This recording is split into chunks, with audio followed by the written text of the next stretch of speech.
Fala, gente. Hoje eu vou trazer aqui um conteúdo que foi um pedido, na verdade.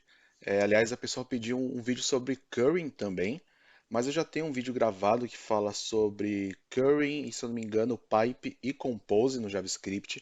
Eu vou deixar o link na descrição do vídeo, mas caso esteja confuso ou seja pouco tempo falando sobre, queiram mais detalhes, acham que é um assunto legal para falar um pouco mais, pode me avisar que eu faço um outro um pouco mais específico, já que são 3 vídeos em um só, se vocês acharem que pode ser legal falar sobre isso. Mas sempre sintam-se à vontade para pedir qualquer vídeo de qualquer conteúdo que eu souber, eu posso trazer aqui e falar sobre. Nesse vídeo vamos falar um pouco sobre callbacks. E você vai ver que não tem segredo nenhum sobre callbacks e é algo super importante de se entender quando se trabalha com JavaScript, né? Mas afinal, o que é um callback? Um callback é uma função passada para outra função como argumento para ser invocada dentro dessa função na qual foi passada e completar um fluxo. Nós podemos dizer que existem, né, dois tipos de callback. O callback síncrono, que é executado imediatamente dentro da função, e o assíncrono, que é deixado para depois, em um outro momento ele é executado. E a gente vai ver exemplos de ambos aqui. Primeiro eu quero trazer aqui dois exemplos de callback síncrono. Eu estou utilizando aqui o site playcode.io para fazermos nosso código. Você pode utilizar qual você achar melhor, caso queira ir seguindo aí. Mas a primeira forma de callback síncrono que eu quero mostrar é passando a referência de uma função para outra função e dentro dessa função executarmos manualmente esse callback. As funções, então, elas são tipos de referência, ou seja, quando você cria uma variável e atribui uma função para ela, ao passar essa variável para outras variáveis ou como argumento, você não está passando o valor dela em si, e sim uma referência desse valor. Eu tenho um vídeo que fala sobre isso, fala sobre tipos, né, os tipos primitivos e tipos por referência. Eu vou deixar também na descrição, mas falei apenas disso para entendermos que quando você passa uma referência de uma função dentro de outra, né? Então eu vou criar uma função, na verdade duas funções aqui, para cumprimentar um usuário, né? Bem aquele esquema de Hello World mesmo que a gente conhece. Eu vou primeiro criar uma função, né, que vai ser uma const, vai chamar digaoi, que ela recebe aqui um texto, e o que ela faz é só dar um console.log de olá e aqui esse texto que a gente acabou de receber como argumento. E essa função aqui vai ser passada dentro de outra. E aqui vamos ter uma função que vai então cumprimentar o nosso usuário. Então const cumprimento, opa, que ela recebe o quê? Ela recebe um nome, ela recebe um texto complementar, né? Se eu quiser passar mais alguma coisa para o usuário. E ela recebe também o nosso callback. Eu vou dar aqui o nome de callback para ficar mais claro que eu estou passando um callback como argumento, mas poderia ser, por exemplo, um tipo, porque na verdade essa função de comprimento ela vai criar um texto e a gente vai usar para complementar de tipos diferentes. Então eu poderia passar vários tipos de comprimentos aqui como callback. Nesse nosso caso é um diga oi, então vai dizer olá. Na verdade vamos até, já que eu coloquei diga oi, vamos colocar diga oi, né? Já que está falando oi aqui. E nesse nosso callback, então, eu recebo ele aqui, eu recebo 3 argumentos nessa função, e aqui executo essa função.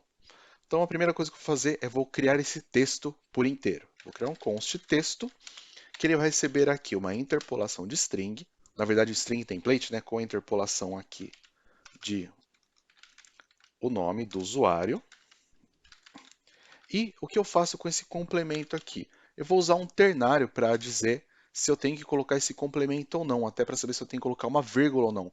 Não vou colocar uma vírgula, eu complemento aqui, porque se não vem complemento nenhum, eu vou dar um oi, vírgula, usuário, vírgula, e não vai ter mais nada, né? Então aqui eu faço uma outra interpolação e eu coloco aqui, complemento. Ele existe? Ele é truth? Se sim, eu vou colocar aqui então um vírgula, um espaço mais complemento. E se ele não existe, aí eu passo um nulo. Na verdade, um nulo não, né? Já que eu estou concatenando strings, tem que passar uma string aqui. Então esse aqui já é o meu texto por completo. E agora o que eu faço? Eu chamo o meu callback, que é a referência da minha função. Aqui eu passo só a referência, pode ver que eu não estou executando nada. Se eu passasse assim, eu ia estar executando meu callback. Mas aqui, então, eu executo o meu callback com o meu texto. Aqui está text, então vamos colocar texto. E por último aqui, ele está acusando um erro aqui porque faltou, né, eu fechar meu parênteses na função. E agora finalmente vamos usar essa nossa função de comprimento aqui. Comprimento. Pronto. Eu vou chamar essa função, eu vou passar o meu nome aqui, Gabriel. Eu vou passar um texto aqui de seja bem-vindo. E finalmente vou passar o meu diga oi, que é a minha função. Como dá para ver no meu console aqui, ele já me deu o texto. Então, oi, Gabriel, seja bem-vindo. Na verdade, eu vou até tirar essa vírgula aqui para não ficar tão estranho, né? Oi, Gabriel, seja bem-vindo. Eu poderia passar aqui, por exemplo, um nulo, e ele não faria nada. Então, seria só oi, Gabriel. Isso aqui é uma forma de dizer que eu posso passar, então, meu callback. Eu poderia ter vários outros tipos de cumprimentos aqui, né? Então, por exemplo, poderia ter um diga olá, poderia ter um welcome, e eu passava welcome, uma coisa mais em inglês. Então, depende do que você quer fazer aqui. Mas com isso, eu estou passando meu callback e eu imediatamente chamo ele aqui dentro. Então, ele é síncrono. E para um segundo exemplo de callback, vamos fazer algo que a gente usa no nosso dia a dia, né? Eu vou ter aqui um array de números. Então, 2, 3. Opa, peraí. 2, 3, 4. Eu sempre confundo essas vírgulas aqui. E agora, um tipo de callback síncrono que a gente usa todo dia, que seria utilizando uma função anônima. E como? Nos nossos métodos de array. Então, eu tenho aqui um números, ponto. E eu tenho alguns métodos aqui que recebem um callback. Então, por exemplo, for each. Pode ver que quando eu executo aqui, ele até me dá na janelinha do autocomplete, né, que o for each recebe uma função de callback, que dentro dessa função eu tenho um valor, eu tenho um index, eu tenho outra array de números. E aqui eu vou fazer que para cada valor, o que eu vou fazer é só dar um console.log nesse valor. Algo bem simples aqui, não quero nada mais do que isso. Então esse é um outro exemplo de callback que a gente até usa no nosso dia a dia. Então é um callback de uma função anônima, não estou declarando nada nessa função, é uma função que se executa sozinha aqui e executa imediatamente. Então o for each já chama imediatamente essa função que é passada. E eu poderia também separar isso daqui numa outra função, e eu não teria mais uma função anônima, né? Então eu teria aqui um const print números que recebe aqui uma função e ele dá esse console log. Eu poderia passar aqui print. Opa, será que eu falei print? Ele abriu uma impressora? Caramba. Aqui. Pronto. Funcionou da mesma forma aqui. E esses foram exemplos de callbacks síncronos, ou seja, callbacks que são executados imediatamente dentro do seu código, dentro da função que recebeu esse callback.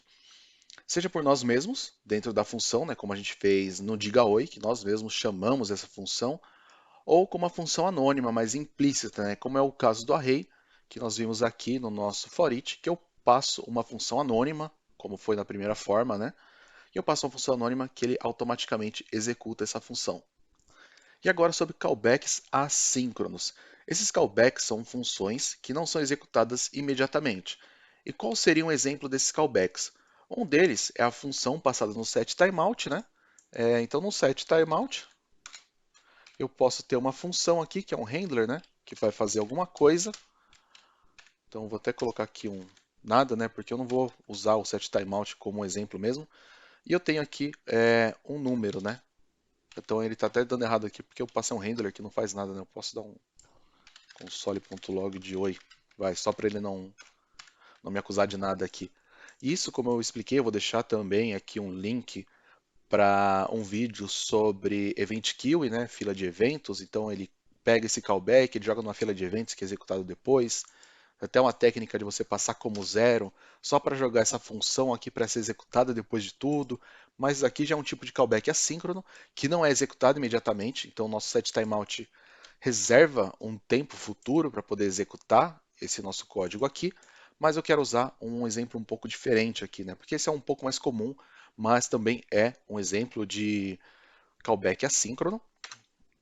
E um outro tipo de callback assíncrono seria em eventos, como num event handler, né? Um event listener, alguma coisa assim.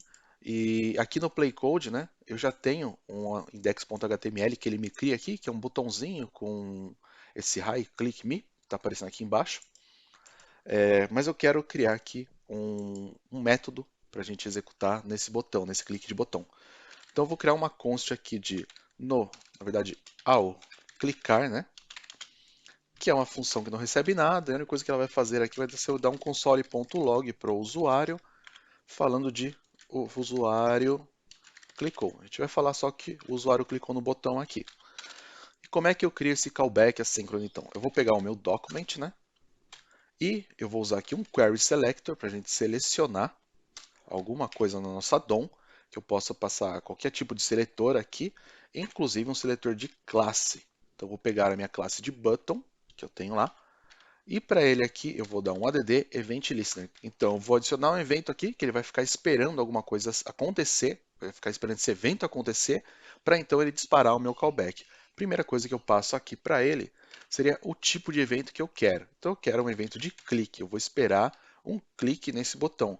E depois, finalmente, eu vou passar o meu callback, que esse meu callback na verdade vai ser essa função de ao clicar aqui. Então, no Event Listener, quando eu receber um clique, eu disparo esse ao clicar. Pode ver que ele não vai ser executado imediatamente, porque o Document Query Selector ele vai passar por esse botão aqui, vai adicionar o Event Listener. E só quando esse evento acontecer, que aí finalmente eu disparo o meu callback. Tanto que se eu clicar aqui agora, pronto, o usuário clicou. Então, já existe esse callback, já está preparado, porém ele está esperando o meu evento acontecer para ele disparar aqui essa mensagem. E agora você viu que é um callback, e ele é basicamente isso mesmo, uma função que é passada como argumento para outra função e que será executada em algum momento, podendo ser imediatamente, caso seja síncrona, ou sem sabermos quando, no caso de uma assíncrona. Então é isso, valeu, espero que tenha gostado.